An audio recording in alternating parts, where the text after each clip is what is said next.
It's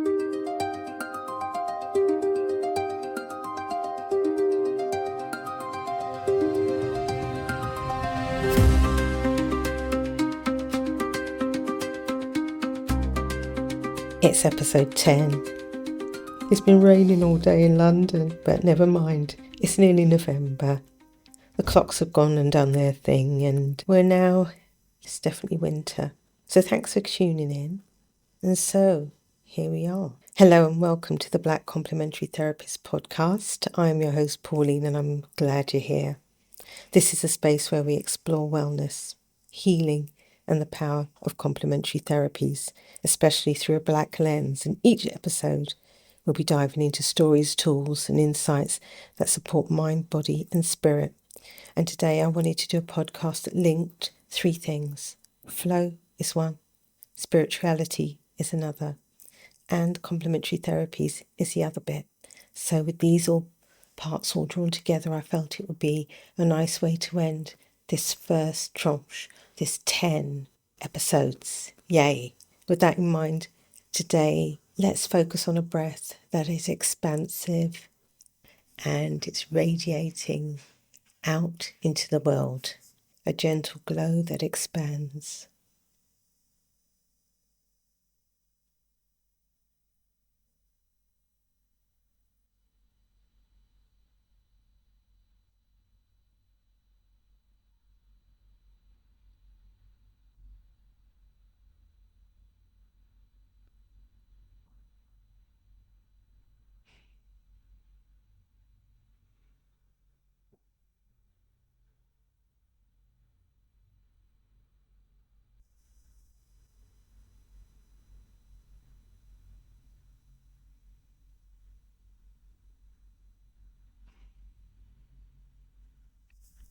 Thank you for sharing that breath work with me this week. Well, with the light going earlier in the evening, it means that the candlelit massages that I've been doing have been, we can start those. Some people come in 4:30 and the curtains can be drawn and the candles can go on. And it's quite a nice treatment of massage because it down-regulates as usual, calming the busy spirit, calming, and here on the heated blanket, it's nice, snug and warm. What else been happening? Jamaica. Not just Jamaica, the Caribbean. Getting through this experience. It's hard because when you see a country that's being pummeled by nature, it does not seem fair. If you have the will and the means, do something good, send some money to a charity, or if you have relations that you can send to and you can afford to send to, don't forget to send something out to them because they will need it or they will know somebody who needs it. Csíkszentmihályi, the author of Flow, theorising on the subject of flow, he looked at the psychology behind flow theory and ideas about flow, ecstasy, and psychology. And it's interesting in that he posited the idea that if you have a challenge and you like to work at that challenge, you can get into a state where you're totally absorbed in that task and time slips away from you and your ego dissolves because you are focused on the task and the flow of that task. Remember trying to create the circumstances in my life to fit that theory.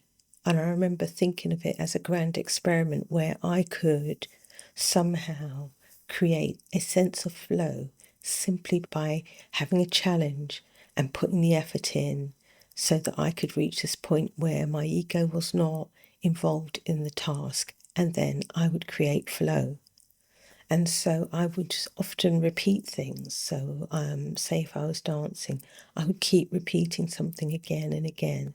And then at some point, I would feel as though it wasn't me doing the task of dance or me doing the task of sewing something or making something or doing some exercises, but it would be the task being done in its most efficient, beautiful way. Was it flow? I don't know. But since then, I have used challenges in my life to overcome certain things. So at certain points in my life, I had pain. I've had many surgeries, and I have overcome the issue of pain, of course, with painkillers. But the other side of it was that I was able to create some sort of rationale for dealing with pain. I would do breath work. I would observe the pain. I would observe what would be better for and what made it worse. And with that in mind, I was able to overcome pain in ways other people may not. I'm not superhuman, don't get me wrong, but I'm able to deal with that sort of thing, not as a personal challenge, but a philosophical one. Csíkszentmihályi, his theory of the concept of flow is, and I quote from, it's a psychological term for the deep and joyous absorption in an activity that is voluntarily pursued. When in flow, a person is fully immersed in the task at hand to the point that self-consciousness disappears and the sense of time is altered. Now, I can remember there being examples of this that he wrote about. One of them was a surgeon deep in their task of doing surgery on someone in the operating theatre when they're in a war, so a field hospital in a war zone. The surgeon is doing their task in the ward. Things are happening around them, bombs are going off, and yet they remain 100% focused in their task, at one without ego, getting on with it. And then when their job is done and they scrub down, they look at the clock and they say, my God, how many hours have gone by? And surgeons do that. They do become very task-oriented in such a way that the ego can fall away. It's amazing. The writer also commented in an interview that I listened to on YouTube that artists that he met and interviewed who did not hem themselves into a technical process to begin with, but who allowed themselves to explore around the media of art before creating the actual artwork that they were going to do, were more successful for some reason, because they did not see the end destination as the thing that drove them to do the art. They created the journey in order for them to get to a solution, but they didn't dictate how they were going to get there. And I find that fascinating because nowadays people who want to do something creative there's got to be something that's well thought out, some rationale that's discussed. And it's almost as though you need to know what you're doing at the beginning to get to what you want at the end. But he said that the most successful were those who didn't know, who felt that their journey was an exploration in itself. So when Csíkszentmihályi talks about flow, he says that there are specific conditions that need to be there for it to happen. There needs to be a clear balance between skill and challenge. It's interesting that because it's almost like a graph. So on one axis of the graph there is skill, and then the other axis of the graph is challenge. And within that there's a defined goal. Whilst they're seeking that defined goal, there's feedback about how they're doing. This is important because the feedback allows the process to continue between the skill and the challenge. Allied with that is the intense focus and concentration that goes on, because if you have that, then you know exactly where you are at that time. I can remember when I started in massage, you're given this toolkit of skills. You're given the knowledge of anatomy and physiology, you revise that, and you read research papers and you look at and protocols you can follow. If you can memorize the protocols, you'll be okay at massage, because you can do all that stuff. However, there's a point where sometimes something's not working, or you're following a protocol, but you notice some muscle tightness in an area that you did not think about or wasn't written about. What do you do in those situations? So having a skill, yes, you can have the skill, but then it's got to connect with the knowledge of the challenge. What is the challenge? The challenge is addressing those things that you suddenly find out because you're getting immediate feedback from a client. So what happened was, when I first started, I would follow protocols, but then I would find that there were other things that I could do that allowed me to follow a thread. If I focus and concentrate, I can sometimes imagine a sense of what flow could be like. I'm not saying that I don't have ego and that my sense of time is altered and disappears, or that I was or in or can be in complete flow. I'm not saying that. But I know when I'm engrossed in a task of work and it's massage, it feels good to be in that state because I can really focus on the job in hand. Working in wellness can allow for that. And it's a really great place to be because in wellness, every day brings its own challenges. Positive psychology is considered the field dedicated to following how us humans flourish. Positive psychology dedicated study about how we can flourish. So if we were machines, we would want optimal output, optimal input, but we're not machines. So the focus on understanding conditions that make us feel less happy is important. People come to complementary therapies for lots of different reasons and not feel as though they're being held back by some malady or discomfort or pain or injury. So achieving flow on the table is one way to do that. And in fact, sometimes I think that massage is a form of flow experience that is shared. We talk about co-regulation in the massage room, in that my job as a massage therapist is help the client to calm their nervous system through touch and through guided meditation on occasion. It's quite a task, and I'm honoured to do that. I need to feel grounded when I begin my task in order I don't transfer my stress to somebody else. You are calm and your client is calm.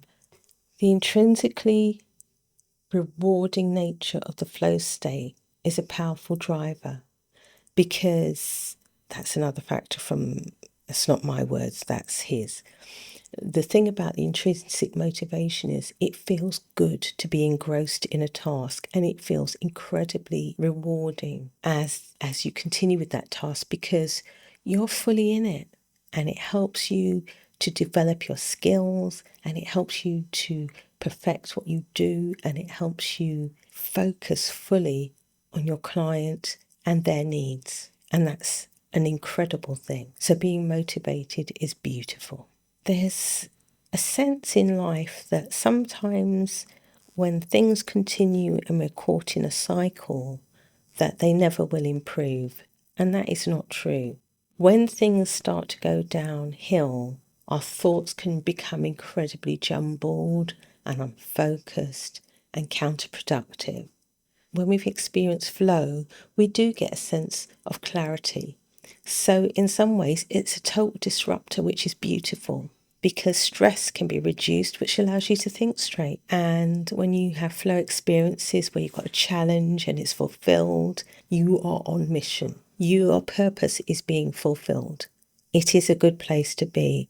And when someone sees that in you or senses that in you, it combats what they call psychic entropy. Having conscious thoughts straight out of flow experiences shows particular sort of clarity that you don't normally get when your brain is in disorder.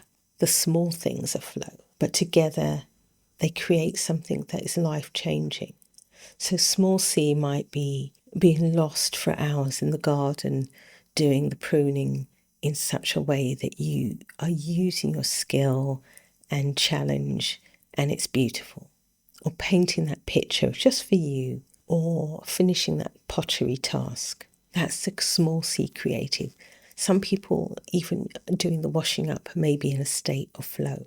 There are ways to select activities and become totally immersed in them and create mastery in them. So, say for example, somebody who rock climbs, they're incredible. I saw a film about a rock climber who climbs without safety, and you could see that there was something otherworldly about the process of climbing without safety ropes. To me, it's an anathema, but to that person, they are on the edge of something that takes them totally out of their ego. Mindfulness and meditation is intrinsically a flow activity, because you're sustaining a focus in the present moment, and flow states definitely occur.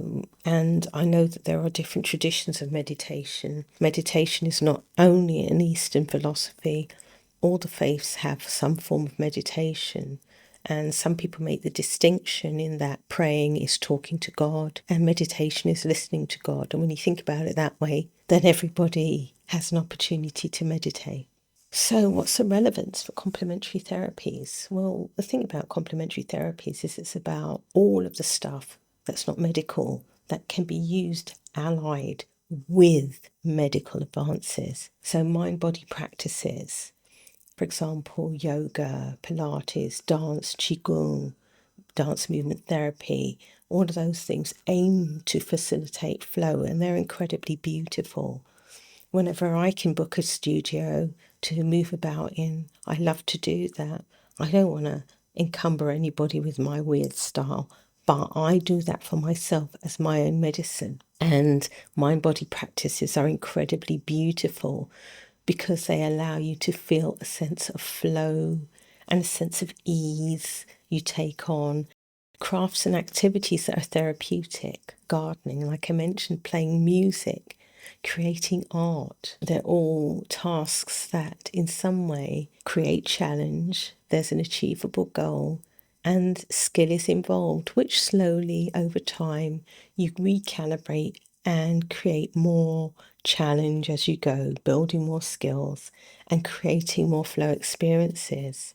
It's a beautiful thing. And that's why I think when people retire, they often like to take on skills that they have not had the opportunity and the time to do in the past. I think it's important to build those challenges into one's life because everybody deserves flow. Okay, so there's a sense of empowerment that you create using the framework of flow for clients to feel fulfilled and build motivation and a sense of control. So if you've got a coaching component to your work, it's a beautiful way of creating challenge and using skill and challenge in the goal setting with clients. I think it's good to actually have time to be reflective about what we're doing, to think about how we're doing, what we're doing, and how we can do it better or improve or focus on these areas, and really think about how it is that we want to deliver our work with the best purpose that we have. I remember reading something. Let me see if I can find it actually. One sec. I remember reading something that related to how people considered their doctors after a consultation, and they said that the doctors who spent time listening to what they had to say as opposed to talking at them and rushing them along made them feel that the first style of doctoring was more empowering and more effective, and that stands to reason. So if you're in your purpose and you know that your job as a complementary therapist is to listen initially and then address what has been said to you in such a way that perhaps you surpass their expectations, that's all you need to be doing. Technique, yeah, of course, it needs to be on point, but consider it something important that you really listen to your clients and help them feel empowered, so that at points during their treatment, they are in a state of flow. That's something they carry with them for days after they see you. I've flowed enough now. It's been a really lovely 10 episodes. Actually, I feel like I've become a little bit more fluent, although you don't know how much editing I'm doing, so you probably wouldn't believe me anyway. I'm feeling like I've talked enough. And I've squawked enough. And it's time for me to move on, I guess, because this is episode 10. And I'd really like to thank you for listening in to the Black Complementary Therapy podcast. As always, because this is the end of the season, I'd love to hear your thoughts, maybe give me some ideas about what I could include in the future. Please holler at me. In the show notes, there's stuff for you to see about this episode of Flow. I think there's a couple of videos that are on YouTube, which are nice. I'd love to hear your thoughts, what resonates with you and how you've taken these ideas into your own wellness journey. If you enjoyed today's episode, please share it with a friend and leave a review, because reviews, especially 5-star reviews, are where it's at, and it helps me reach more people and get more people to find me. You can also connect with me on social media. So I've got an Instagram on the Black Complementary Therapist. I've got an Instagram for pendulum massage as well, which is nice. And I've got a website, which is pendulummassage.co.uk. The podcast you can find on all the usual podcast outlets. So until the new season, when I will do the next set of 10 in a few weeks' time, I want you to take care of yourself and remember your well-being matters so much. And if you're a Black complementary therapist, you know how important you are to your clients too. Okay, take care, and I'll see you in the next season. Bye.